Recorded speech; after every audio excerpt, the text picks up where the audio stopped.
From that time on, Jesus began to explain to his disciples that he must go to Jerusalem and suffer many things at the hands of the elders, the chief priests, and the teachers of the law, and that he must be killed, and on the third day be raised to life.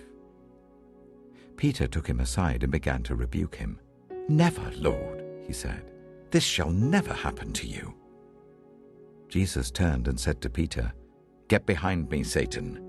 You are a stumbling block to me.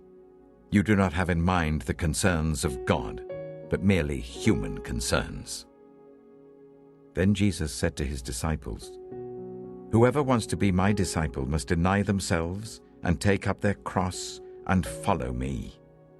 For whoever wants to save their life will lose it, but whoever loses their life for me will find it. What good will it be for someone to gain the whole world, yet forfeit their soul? Or what can anyone give in exchange for their soul? For the Son of Man is going to come in his Father's glory with his angels, and then he will reward each person according to what they have done. Truly I tell you, some who are standing here will not taste death before they see the Son of Man coming in his kingdom." Matthew chapter 17. After 6 days, Jesus took with him Peter, James, and John, the brother of James, and led them up a high mountain by themselves. There he was transfigured before them. His face shone like the sun, and his clothes became as white as the light. Just then there appeared before them Moses and Elijah talking with Jesus. Peter said to Jesus, "Lord, it is good for us to be here.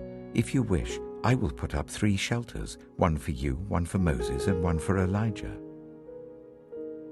While he was still speaking, a bright cloud covered them, and a voice from the cloud said, "This is my Son whom I love. With him I am well pleased. Listen to him." When the disciples heard this, they fell face down to the ground, terrified. But Jesus came and touched them. "Get up," he said.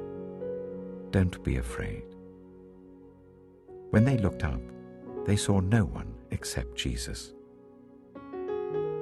As they were coming down the mountain, Jesus instructed them, "Don't tell anyone what you have seen until the Son of Man has been raised from the dead." The disciples asked him, "Why then do the teachers of the law say that Elijah must come first?" Jesus replied, "To be sure, Elijah comes and will restore all things. But I tell you, Elijah has already come, and they did not recognize him, but have done to him everything they wished. In the same way, the Son of Man is going to suffer at their hands." Then the disciples understood that he was talking to them about John the Baptist.